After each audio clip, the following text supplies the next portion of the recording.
पर गोस्वामी जी कहते हैं कि अगर इन राक्षसों और दैत्यों को या इनके चरित्र को हम इस दृष्टि से देखें तो वो दुर्गुण है, और वो दुर्गुण वो त्रेता युग में भी थे और आज के युग में भी हैं।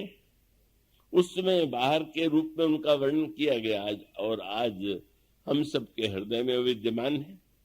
अब गोस्वामी जी उसको समझने का जो सूत्र देते हैं वो क्या है?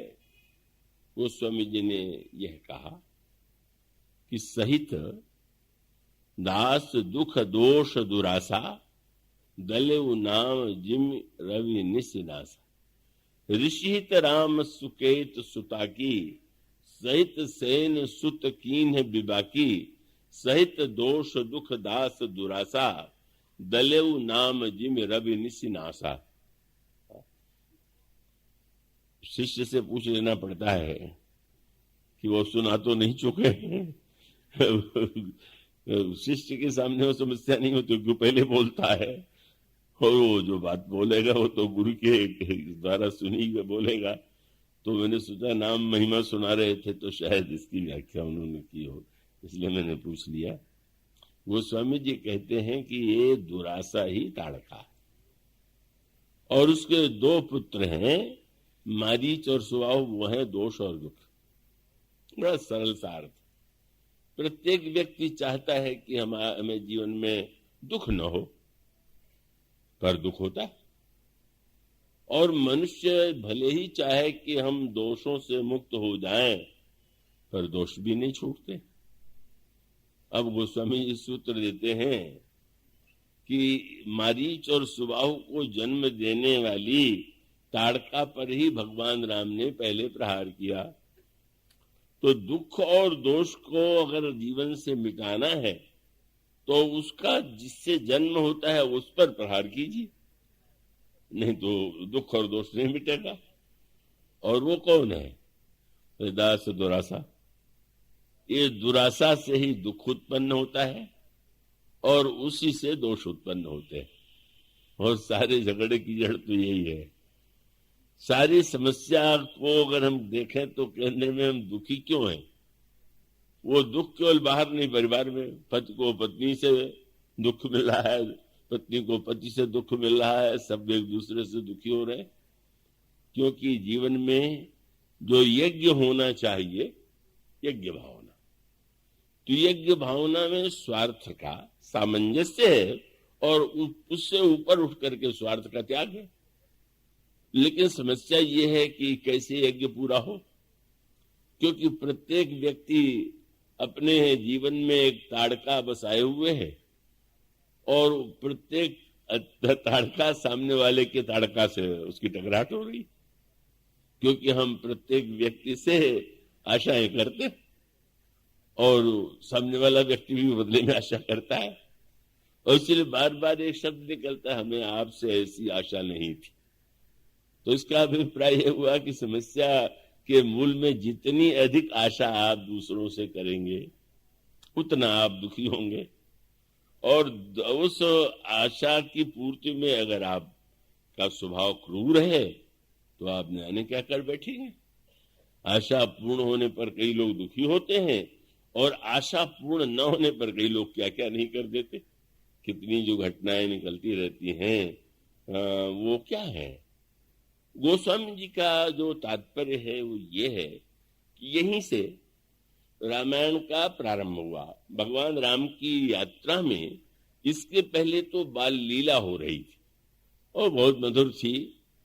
कि भगवान राम कैसे बालक के रूप में कबहू शशि मांगत आरि करें, कबहू प्रतिबिंब निहारी डरें, कबहू करताल बजाई के नाचत, मात सुबह मन मोद भरें, कबहू ऋषि आई कहें हठिक पुर लेत सोई जही लागिया रे।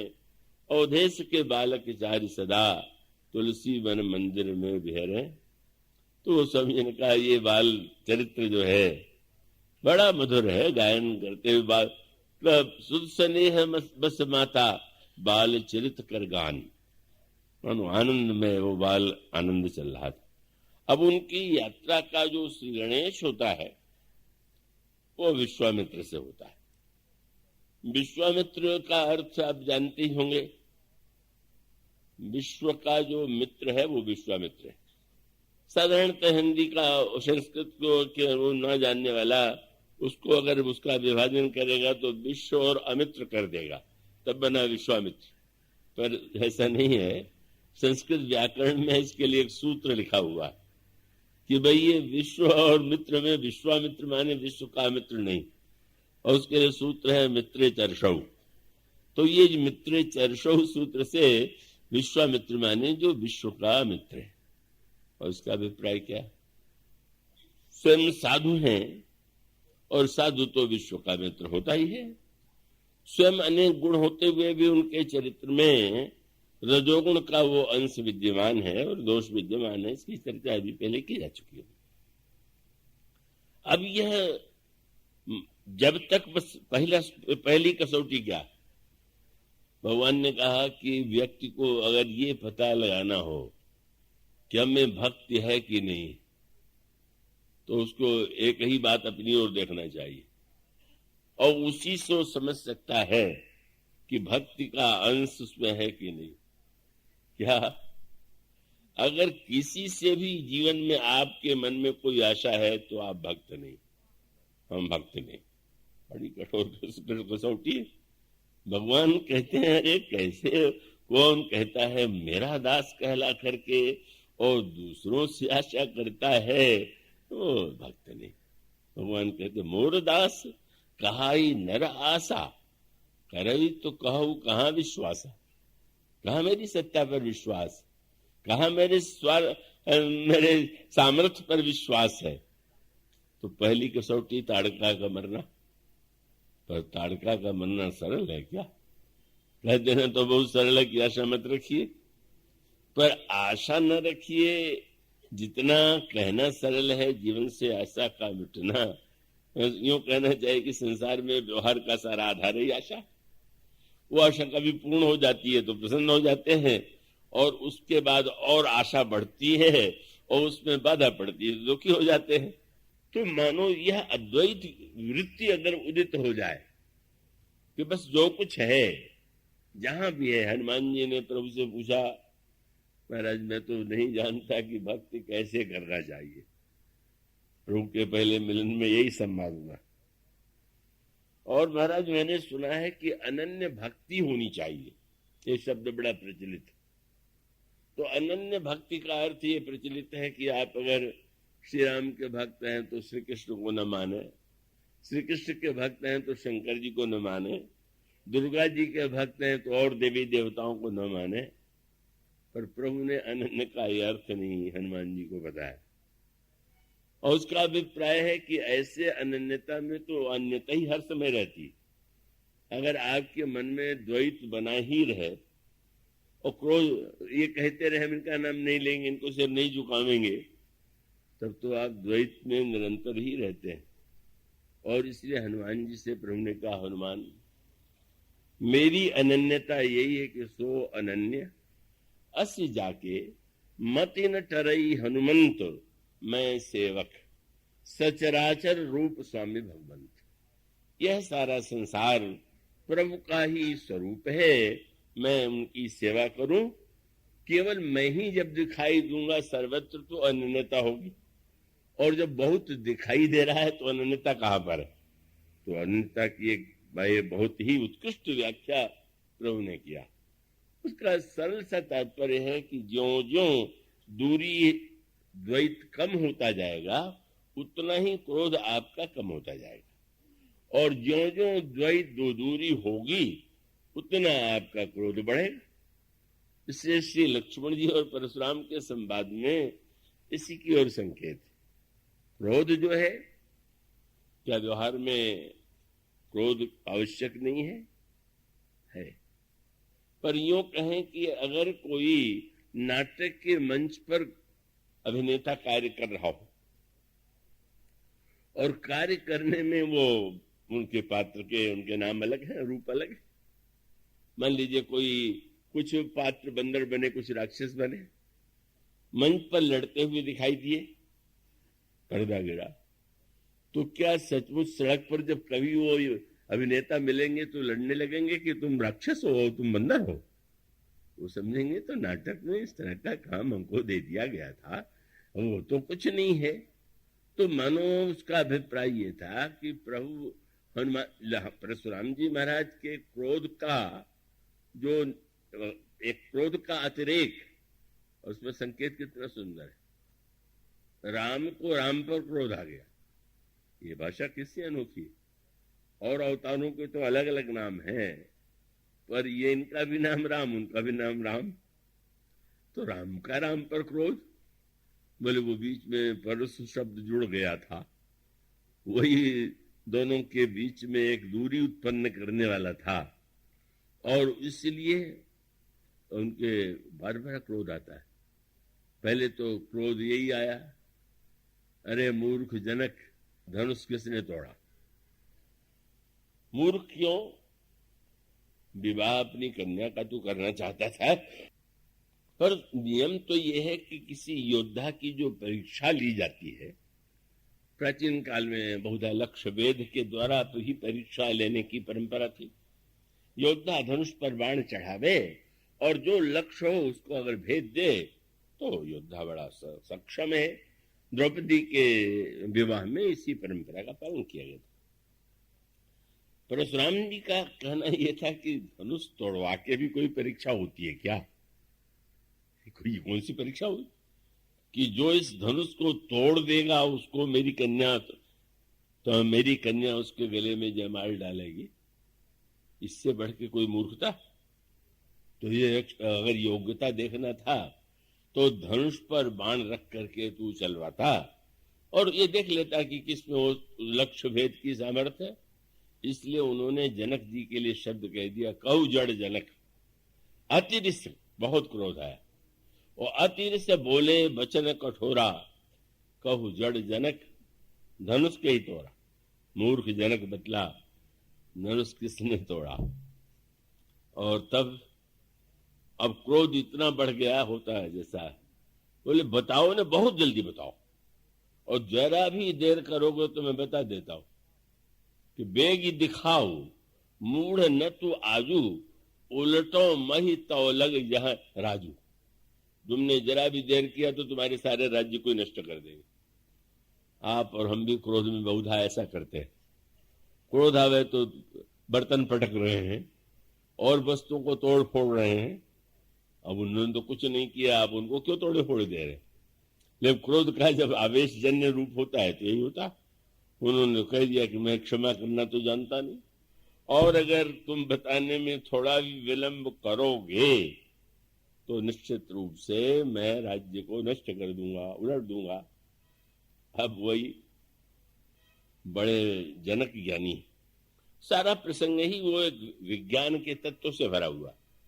जैसे विश्वामित्र जी ने श्री राम से धनुष पर बाण रख करके चलवाया, जनक जी ने चलवाया नहीं बल्कि धनुष तोड़वाया। ये परीक्षा के दोनों संकेत, और दोनों संकेतों का तात्पर्य यह है, गोस्वामी जी का अभिप्राय यह है कि हमारे जीवन में जब तक अद्वैत नहीं आवेगा, और एक ही बाण में दूसरा संकेत है कि अच्छा जो व्यक्ति आशा युक्त नहीं होगा तो उसका जीवन ही शून्य रस नीरस हो जाएगा।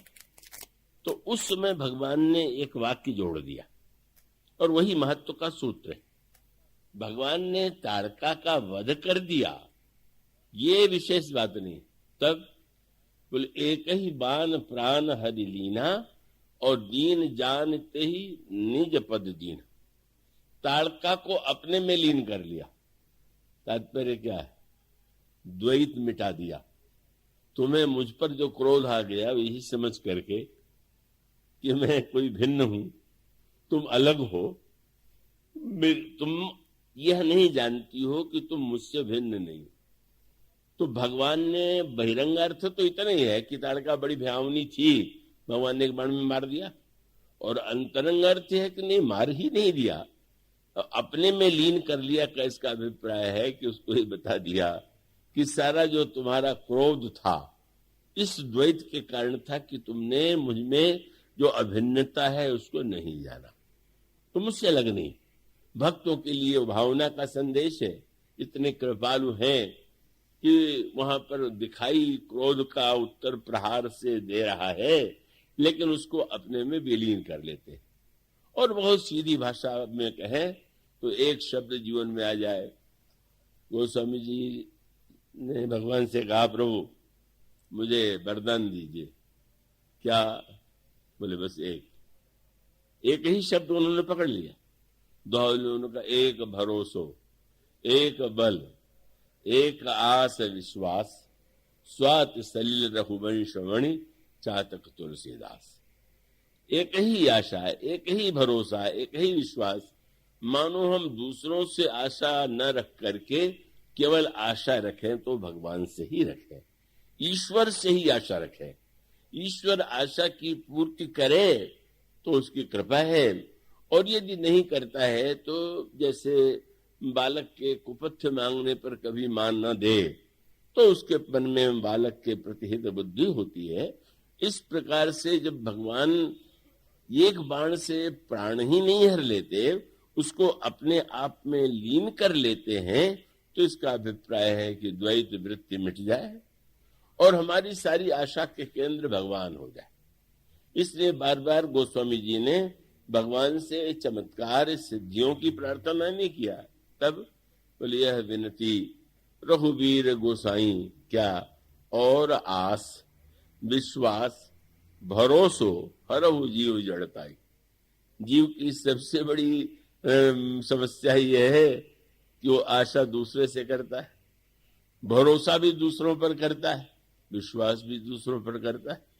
तो व्यवहार में भले ही विश्वास का प्रयोग करें, व्यवहार में भले ही व्यक्ति को हम भरोसे की बात मान करके ही कार्य चलावेंगे, लेकिन आप व्यवहार का सत्य उसे मानिए, नहीं तो अनेक दुर्घटनाएं होती।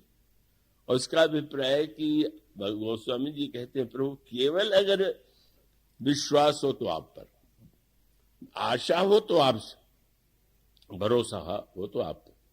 इसी दोहे में वही कहते हैं, और विनय पत्रिका के उस छंद में भी यही कहते हैं, यह विनती रघुवीर गोसाई और आस विश्वास भरोसो हरहु जीव जड़ताई। चहोन सुगत सुमत संपत्ति सुख रिद्धि सिद्धि विपुल बढ़ाई। ये नहीं दीजिए, आपके प्रति हमारी अविचल आस्था हो। और उनके जीवन में कैसी आस्था थी, आप इसकी कल्पना कर सकते हैं। जब किसी ने उनसे कहा भी कि अकबर तो बड़ा गुणग्राही है और कवियों का, कलाकारों का बड़ा सम्मान करता है, तो आपको चल करके परिचय प्राप्त करना चाहिए। तो गोस्वामी जी ने कहा, एक राजा के सदस्य सभा के पहले से सदस्य बने हुए, अब दूसरे राजा की सभा में कैसे बने सदस्य? ये कौन, आप कौन से राजा की बात कर रहे हैं? गोस्वामी जी ने कहा, हम चाकर रघुवीर के पटो लिखे दरबार, तुलसी अब का होंगे नर के मन सबदार। हमने तो पट्टा लिख दिया, हम तो रघुवीर के चाकर हैं, अब किसी मनुष्य की सभा के सदस्य बन करके हमें कोई पाने की आकांक्षा नहीं। और वो निरंतर एक बात पर उन्होंने कहा, भी मनुष्य अगर किसी से मिलता है तो स्वार्थ के लिए मिलता है, पर हम जिन प्रभु के प्रति हमारा संबंध है वह तो ऐसे कि स्वार्थ परमार्थ सकल सुलभ एक ही ओर। एक शब्द जो है महानतम प्राण है भगवत विश्वास का, साधना का और अद्वैत ज्ञान का। उन्होंने यही कहा कि वस्तुतः जब यह वृत्ति उत्पन्न हो जाती है, यह जो उन्होंने यही कहा कि स्वार्थ परमार्थ सकल सुलभ एक ही ओर।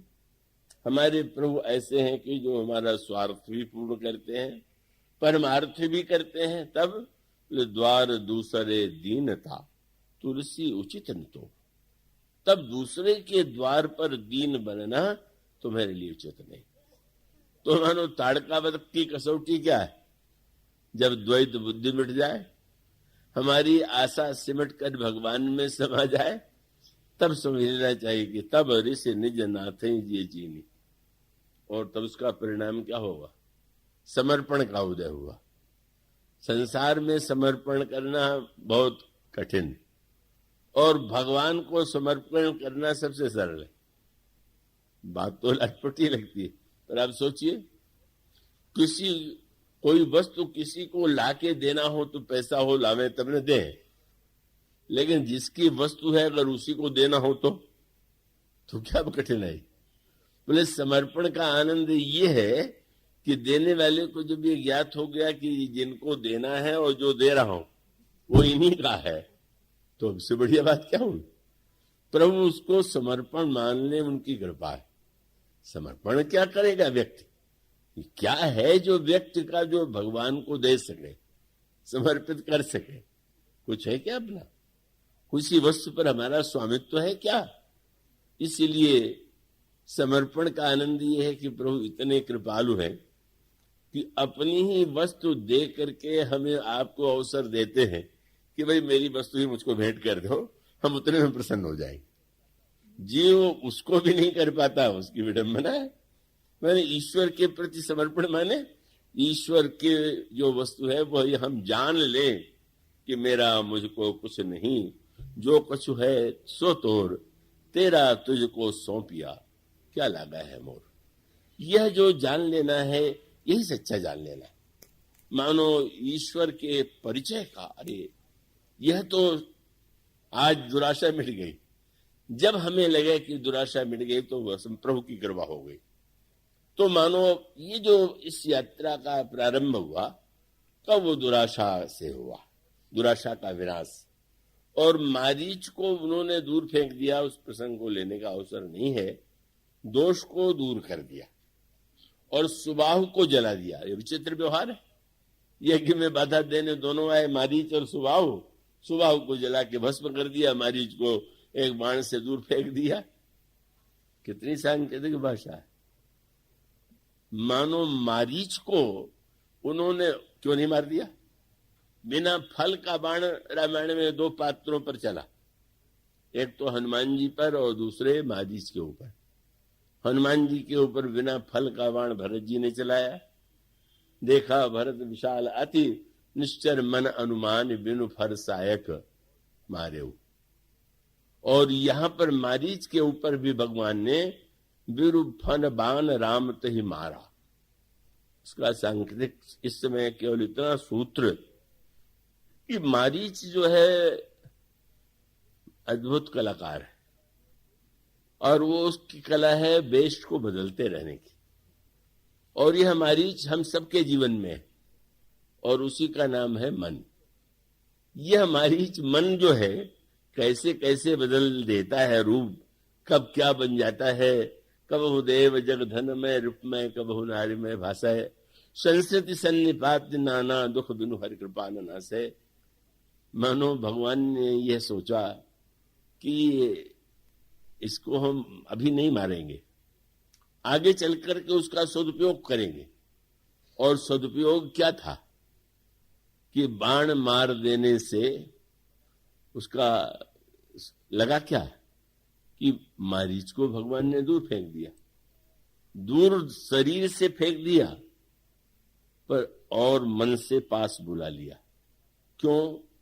बिना फल का बाण लगा और जब सब समुद्र के किनारे वो जाकर के गिरा तो उसके बाद उसकी दशा क्या हो गई। उसने स्वयं रावण को बताया, भय मत कीट भृंग की नाई, जहां तह मैं देखूं दो भाई। मानो सर्वत्र वो भय के कारण ही सही भगवान को सर्वत्र देखने की वृत्ति का उसमें उदय हुआ। तो मारीच को दूर फेंकना माने दोष को। दोष जो है वह भी वस्तुतः गुण बन सकता है अगर उस कला का उपयोग उचित समय और उचित कार्य के लिए किया जाए। यह और स्वभाव के रूप में जो दुख है, भगवान ने कहा अब जब दुराशा मिट गई तो दुराशा मिट जाने के बाद फिर कैसा दुख, किस प्रकार का दुख। इसलिए यज्ञ पूर्ण हो गया और यज्ञ पूर्ण हो करके मानो पहचान लिया उन्होंने, सचमुच यज्ञ पूरा हो गया। जीवन में यज्ञ तब पूरा होगा, दोष और दुख तब समाप्त होंगे दोष तब दूर होगा, दुख तब नष्ट होगा, दुराशा तब मिटेगी जब हम भगवान का आश्रय लेंगे, भगवान को पहचान लेंगे। और तब समर्पण, सब कुछ जो कुछ जानते थे तब रसि निजनाथ जेतीनी विद्या निधि का विद्या दीनी। और फिर आयुध सर्व समर्पित है, जितना अस्त्र ज्ञान शस्त्र ज्ञान सबको समर्पित कर दिया। और आयुध सर्व समर्पित है, प्रभु निज आश्रम आनी कंद मूल फल भोजन दीन भगत जानी। इस क्रम से मानो एक और जो प्रसंग चल रहा है उसमें भगवान राम के अतुलनीय बल सामर्थ्य का परिचय प्राप्त होता है। पर गोस्वामी जी का वह वाक्य जो कल आपके सामने कहा गया था कि श्री राम की इस यात्रा के लिए गोस्वामी जी ने जिस शब्द का प्रयोग किया का उस शब्द का प्रयोग था वीर, पुरुष सिंह दो वीर। तो साधारणतः वीर का अर्थ ये माना जाता है कि जो जीत जाए लड़ाई में, जो हरा दे, परास्त कर दे और युद्ध हो तो दूसरे का वध कर सके, वो वीर। पर गोस्वामी जी वीर शब्द को और व्यापक अर्थ प्रदान करते हैं। अब यह वीर शब्द केवल दूसरे को मार देने की, वह वीरता तो रावण में भी बहुत, राक्षसों में भी सब राक्षस बड़े बड़े वीर थे। पर श्री राम के वीरता शब्द का प्रयोग गोस्वामी जी कितना विस्तृत कर देते हैं। राम की वीरता में वस्तुतः जो कल्याणकारी, जो करुणा है, जो कृपा है, इसलिए आप वह सूत्र पावेंगे। यहां का यज्ञ पूरा हो गया तो अब अगर परंपरिया विचार करके माने तो विश्वामित्र जी अपने यज्ञ की रक्षा के लिए मांग करके ले आए थे। यज्ञ पूरा हो गया और तो उन्हें ले जाना चाहिए अयोध्या में कि इनके द्वारा यज्ञ पूर्ण हो गया, लेकिन उन्होंने ऐसा नहीं किया। कई दिनों तक आश्रम में प्रभु रुके रहे, नित्य भगवान राम और लक्ष्मण को विश्वामित्र जी कथा सुनाते थे। वो समझ कहते भगत हेतु बहु कथा पुराणा कहे विप्र यद्यपि प्रभु जाना। प्रभु सब जानते हैं पर बहुत श्रद्धा से आदर पूर्वक श्रवण करते। उसके पश्चात जनकपुर से एक दूत आता है। संत विश्वामित्र को, ब्रह्मर्षि विश्वामित्र को महाराज जनक ने निमंत्रण भेजा है कि मेरे यहाँ एक यज्ञ हो रहा है और उस यज्ञ की पूर्णता के लिए आपका शुभागमन हो। भगवान श्री राम से विश्वामित्र जी ने ये कहा कि तुम्हें मेरे साथ वहां चलना है। ये क्या हुआ? और उसका सूत्र यही था कि ना, लगता यह है कि तुम महाराज दशरथ के पुत्र हो, पर सत्य यह है कि तुम यज्ञ के माध्यम से प्रकट हुए और यज्ञ की रक्षा के लिए लेकर के मैं आया। अगर यज्ञ में भी मेरा तेरा बना रहे, ये भी होता है।